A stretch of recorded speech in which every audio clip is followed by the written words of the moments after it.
He sure nailed it, didn't he?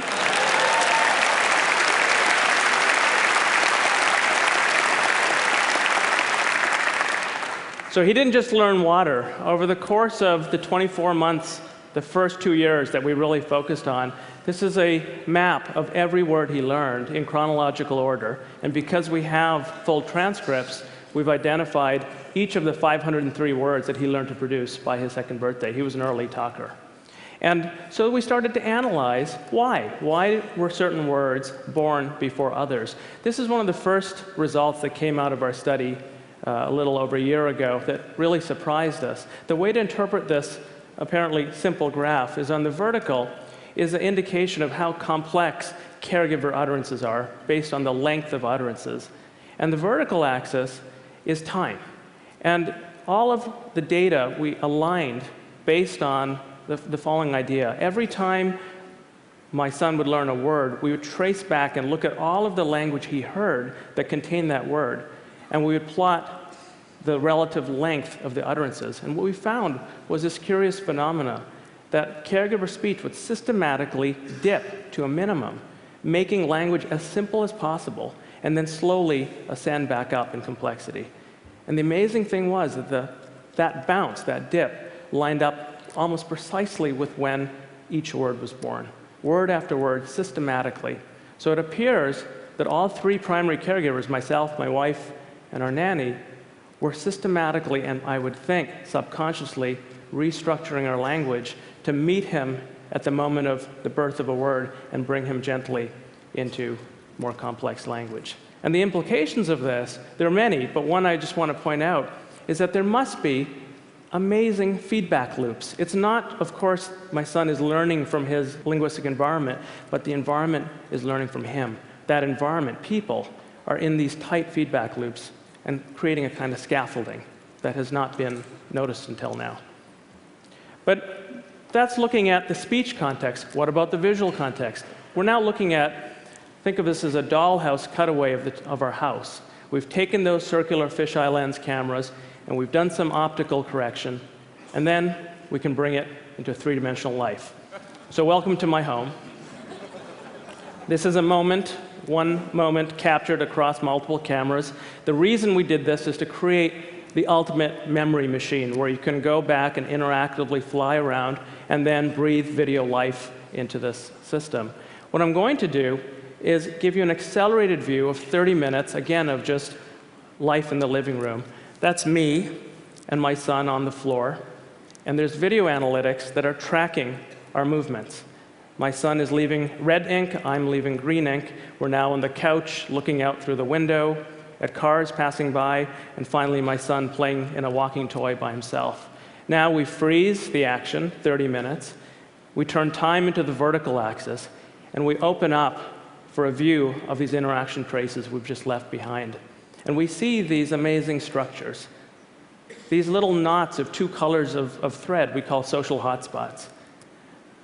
The spiral thread we call a solo hotspot. And we think that these affect the way language is learned. What we'd like to do is start understanding the interaction between these patterns and the language that my son is exposed to see if we can predict how the structure of when words are heard affects when they're learned.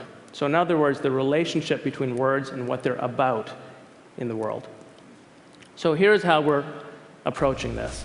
In this video, again, my son is being traced out. He's leaving red ink behind, and there's our nanny by the door. You want water? All right. She offers water, and off go the 2 worms over to the kitchen to get water.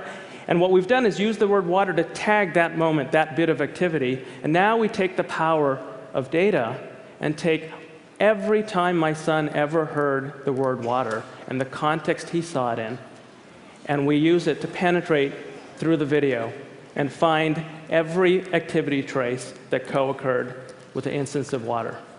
And what this data leaves in its wake is a landscape. We call these wordscapes. This is the wordscape for the word water. And you can see most of the action is in the kitchen. That's where those big peaks are over to the left. And just for contrast, we can do this with any word. We can take the word buy, as in goodbye, and we're now zoomed in over the entrance to the house, and we look and we find, as you'd expect, a contrast in the landscape where the word bye occurs much more in a structured way. So we're using these structures to start predicting the order of language acquisition, and that's sort of ongoing work now. In my lab, which we're peering into now at MIT, this is at the Media Lab, this has become my favorite way of videographing just about any space. 3 of the key people in this project, Philip DeCamp, Ronnie Kubat, and Brandon Roy, are pictured here. Philip has been a close collaborator on all the visualizations you're seeing. And Michael Fleischman was another PhD student in my lab who worked with me on this home video analysis. And he made the following observation, that just the way that we're analyzing how language connects to events which provide common ground for language, that same idea we can take out of your home, Deb, and we can apply it to the world of public media. And so our effort took an unexpected turn. Think of mass media as providing common ground. And you have the recipe for taking this idea to a whole new place. We've started analyzing television content using the same principles, analyzing event structure of a TV signal, episodes of shows, commercials, all of the components that make up the event structure. And we're now, with satellite dishes, pulling in and analyzing a good part of all the TV being watched in the United States. And you don't have to now go and instrument living rooms with microphones to get people's conversations. You just tune into publicly available social media feeds. So we're pulling in about 3 billion comments a month. And then the magic happens. You have the event structure, the common ground that the words are about coming out of the television feeds. You've got the conversations that are about those topics.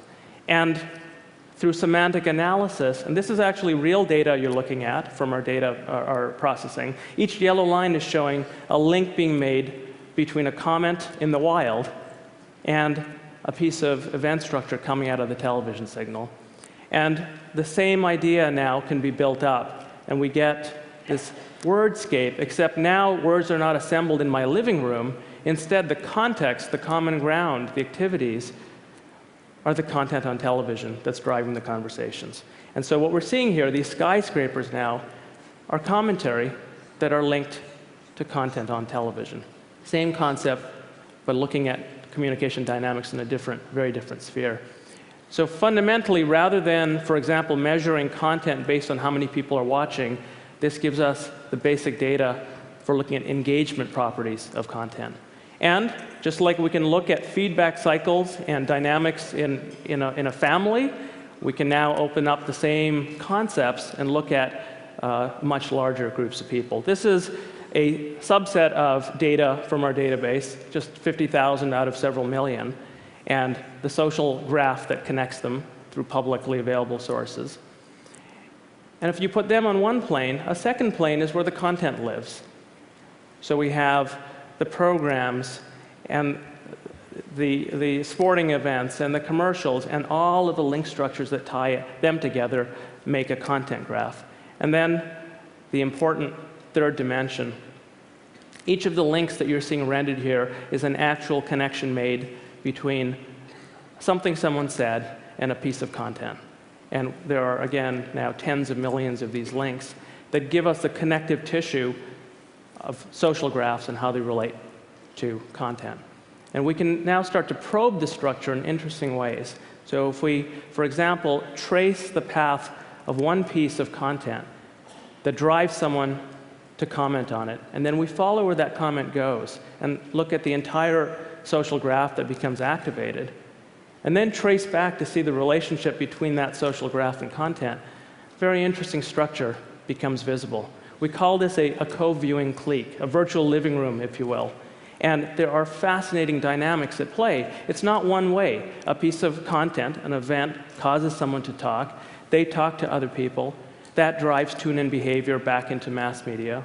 And you have these cycles that drive the overall behavior. Another example, very different. Another actual person in our database, and we're finding at least hundreds, if not thousands of these. We've given this person a name. This is a pro-amateur or pro-am media critic who has this high fan-out rates. A lot of people are following this person, very influential, and they have a propensity to talk about what's on TV. So this person is a key link in connecting mass media and social media together. One last example from this data. Sometimes it's actually the piece of content that is special. So if we go and look at this piece of content, President Obama's State of the Union address from just a few weeks ago, and look at what we find in the same data set at the same scale, the engagement properties of this piece of content are truly remarkable. A nation exploding in conversation in real time in response to what's on the broadcast. And of course, through all of these lines are flowing unstructured language. We can X-ray and get a real-time pulse of a nation, real-time sense of the social reactions and the different circuits in the social graph being activated by content. So to summarize, the idea is this. As our world becomes increasingly instrumented, and we have the capabilities to collect and connect the dots between what people are saying and the context they're saying it in, what's emerging is an ability to see new social structures and dynamics that have previously not been seen. It's like building a microscope or a telescope and revealing new structures about our own behavior around communication. And I think the implications here are profound, whether it's for science, for commerce, for government, but perhaps most of all, for us as individuals. And so just to return to my son, when I was preparing this talk, he was looking over my shoulder, and I showed him the clips I was going to show to you today, and I asked him for permission, granted. And then I went on to reflect, isn't it amazing?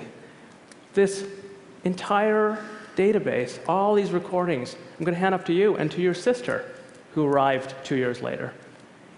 And you guys are going to be able to go back and re-experience moments that you could never, with your biological memory, possibly remember the way you can now. And he was quiet for a moment, and I thought, what am I thinking? He's 5 years old. He's not going to understand this. And just as I was having that thought, he looked up at me and said, so that when I grow up, I can show this to my kids?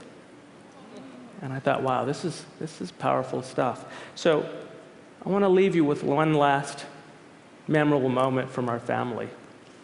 This is the first time our son took more than 2 steps at once, captured on film. And I really want you to focus on something as I take you through. It's a cluttered environment, it's natural life. My mother's in the kitchen cooking, and of all places in the hallway, I realize he's about to do it, about to take more than 2 steps. And so you hear me encouraging him, realizing what's happening, and then the magic happens. Listen very carefully. About 3 steps in, he realizes something magic is happening. And the most amazing feedback loop of all kicks in, and he takes a breath in, and he whispers, wow. And instinctively, I echo back the same. And so let's fly back in time to that memorable moment.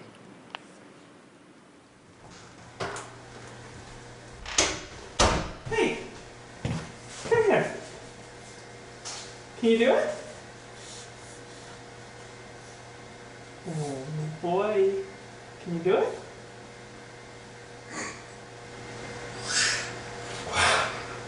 Now he's walking.